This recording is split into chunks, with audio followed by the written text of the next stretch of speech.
আজকে আমাদের পুকুরে আছেন আমাদের হচ্ছে বয়োজ্যেষ্ঠ আমাদের আজমির কাকা, এবং উনি উনার বিশাল সংখ্যক নাতিদের নিয়ে আজকে গোসল করতেছে।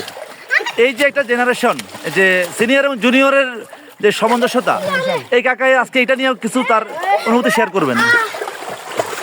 কাকা, আপনার অনুভূতি বলুন।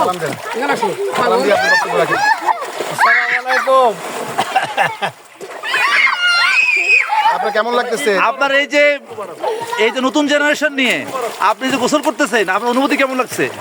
খুব ভালো, আলহামদুলিল্লাহ। আর সবাইকে এবং আপনি চান যে প্রতি বছর সবাই বাড়িতে আসুক, এটা চান? হ্যাঁ। আচ্ছা, তা আপেল ভাই আপনি একটু বলেন যে হচ্ছে এই যে যারা ইয়াং ছেলেপেলে আজকে গোসল করতেছে বাচ্চারা, তো আপনি কি চান যে ভবিষ্যতে সবাই একসাথে আসুক, গোসল করুক? আসসালামু আলাইকুম। অ্যাকচুয়ালি এবার আমার মেয়ের পরীক্ষার কারণে আসার কথা ছিল না, কিন্তু এই যে মিলন মেলা, এই যে আনন্দ, এই যে ছোট বড় বয়োজ্যেষ্ঠ এবং শিশু, ওদেরকে সবাইকে নিয়ে এই যে একসাথে গোসল করতে এবং প্রতিটা আনন্দ উৎসব, আনন্দ অনুষ্ঠানে অংশগ্রহণ করতে, কালকে আমরা সবাই সবার বাড়িতে গিয়ে আমরা ঈদের সেমাই চিনি এবং বিভিন্ন জায়গায় বিভিন্ন খাওয়ার হরেক রকমের খাবার আমরা সবাই মিলে খেয়েছি, আনন্দ করেছি। এইটা এটা কোথাও খুঁজে পাওয়া যাবে না। অনেক